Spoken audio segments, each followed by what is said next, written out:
ಚಿಕ್ಕಬಳ್ಳಾಪುರ ಪತ್ರಕರ್ತರ ಭವನದಲ್ಲಿ ಇಂದು ನಡೆದ ಸುದ್ದಿಗೋಷ್ಠಿಯಲ್ಲಿ ಮಾತನಾಡಿದ ಪ್ರಪಾತ್ ಅಕಾಡೆಮಿ ಮಾರ್ಕೆಟಿಂಗ್ ನಿರ್ದೇಶಕ ನರಹರಿ ಆರ್ ಬೋರೋಕರ್, ಗಡಿಭಾಗದಲ್ಲಿ ಸೈನಿಕರು ದೇಶಕ್ಕಾಗಿ ಪಡುತ್ತಿರುವ ಶ್ರಮ ಮಕ್ಕಳಿಗೆ ತಿಳಿಸಿಕೊಡಬೇಕು. ಪ್ರಸ್ತುತ ಮಕ್ಕಳು ಕೇವಲ ಡಾಕ್ಟರ್, ಎಂಜಿನಿಯರ್ನಂತಹ ಹುದ್ದೆಗಳನ್ನು ಅಲಂಕರಿಸುವ ಕನಸು ಕಾಣುತ್ತಾರೆ. ಆದರೆ ಅವರಲ್ಲಿ ಸೈನಿಕನಾಗುವ ಭಾವನೆ ಮೂಡಿಸಬೇಕಾಗಿದೆ. ಜೊತೆಗೆ ಮಕ್ಕಳಲ್ಲಿ ದೇಶಭಕ್ತಿ ಮೂಡಿಸಬೇಕಾಗಿದೆ. ಹಾಗಾಗಿ ಸಂಸ್ಥೆಯಿಂದ ವಿನೂತನವಾಗಿ ಜನವರಿ 25ರಂದು ಮಕ್ಕಳಿಗೆ ದೇಶಭಕ್ತಿ ಅರಿವು ಕಾರ್ಯಕ್ರಮ ಆಯೋಜಿಸಲಾಗಿದೆ ಎಂದರು. ನೀವು ಎಷ್ಟು ವರ್ಷ ಬೇಕಾದ್ರೆ ಸೈನಿಕರಾಗಿ ಇರ್ಬೋದು, ನಂತರ ನಿಮ್ಮ ಪ್ರೊಫೆಷನಲ್ ಏನು ಹೋಗ್ತೀರಾ ಅದನ್ನ ಮಾಡ್ಬೋದು ಅಂತ ಒಂದು ಆಕ್ಟ್ ಬಂದಿದೆ. ನಮಗೆಲ್ಲ ಗೊತ್ತಿರೋದು ವಿಚಾರ. ಅದನ್ನ ನಾವು ಅರಿವು ಮಾಡಿಸ್ತೀವಿ ಅವ್ರಿಗೆ, ಅದನ್ನ ಆ ಕಾರ್ಯಕ್ರಮಕ್ಕೆ ಅದನ್ನ ಅರಿವು ಮಾಡಿಸ್ತೀವಿ.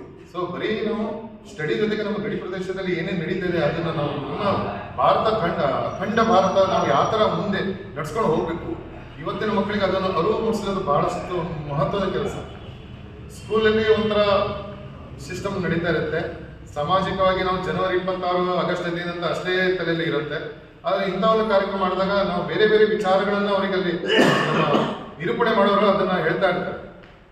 ಯಾಕಂದ್ರೆ ಆ ಕಾರ್ಯಕ್ರಮ ಟೋಟಲಿ ಬೇರೆ ಯಾವುದೇ ಥರದ ವಿಚಾರ ಇರಲ್ಲ, ಅದರ ಬಗ್ಗೆನೇ ನಿರೂಪಣೆಯನ್ನ ಅವರಿಗೆ ಹೇಳಿರ್ತೀವಿ. ಸೊ ಅಂತ ಒಂದು ಕಾರ್ಯಕ್ರಮ ಇದು ಪ್ರಥಮ ಬಾರಿ ಇಂಥ ಒಂದು ಕಾರ್ಯಕ್ರಮವನ್ನು ಮಾಡ್ತಾ ಇದ್ವಿ. ಸೊ ನಾವು ಬೇರೆ ಬೇರೆ ಕಡೆಗೆ ಮಾಡಿದ್ವಿ, ಬೇರೆ ಬೇರೆ ಡಿಸ್ಟ್ರಿಕ್ಟಲ್ಲಿ ಮಾಡಿದ್ವಿ. ಒಳ್ಳೆಯ ರೆಸ್ಪಾನ್ಸ್. ಸ್ಕೂಲ್ ಅವರು ನಮಗೆ ಸರ್ ಇಂಥ ಕಾರ್ಯಕ್ರಮ ನೀವು ಕಂಟಿನ್ಯೂ ಮಾಡಿ ಅಂತಲೇ ಹೇಳ್ತಾನೆ ಇದ್ದಾರೆ. ಅದು ನಾವು ಹೊಸ ಜಾಗ ಹೋದಾಗ ಅಲ್ಲಿ ಮಾತ್ರ ಮಾಡ್ತಾ ಇದ್ವಿ. ಚಿಕ್ಕಬಳ್ಳಾಪುರ ನಗರದ ಹರ್ಷೋದಯ ಕಲ್ಯಾಣ ಮಂಟಪದಲ್ಲಿ ಗಾಯನ ಕಾರ್ಯಕ್ರಮ ನಡೆಯಲಿದ್ದು, ನಗರದ 9 ಶಾಲೆಗಳಿಂದ ಮಕ್ಕಳು ಒಂದೇ ವೇದಿಕೆಯಲ್ಲಿ ಭಾಗವಹಿಸಲಿದ್ದಾರೆ. ಒಂದೊಂದು ಶಾಲೆಯ ಪ್ರತ್ಯೇಕ ತಂಡಗಳು ಸಾಮೂಹಿಕವಾಗಿ ದೇಶಭಕ್ತಿಯ ಕಾರ್ಯಕ್ರಮ ನಡೆಸಿಕೊಡುತ್ತಾರೆ.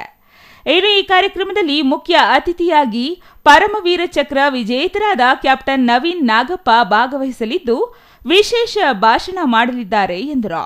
ಕ್ಯಾಮರಾಮನ್ ಅಂಬರೀಶ್ ಎನ್ ಜತೆ ಸತೀಶ್, ಸಿಟಿವಿ ನ್ಯೂಸ್, ಚಿಕ್ಕಬಳ್ಳಾಪುರ.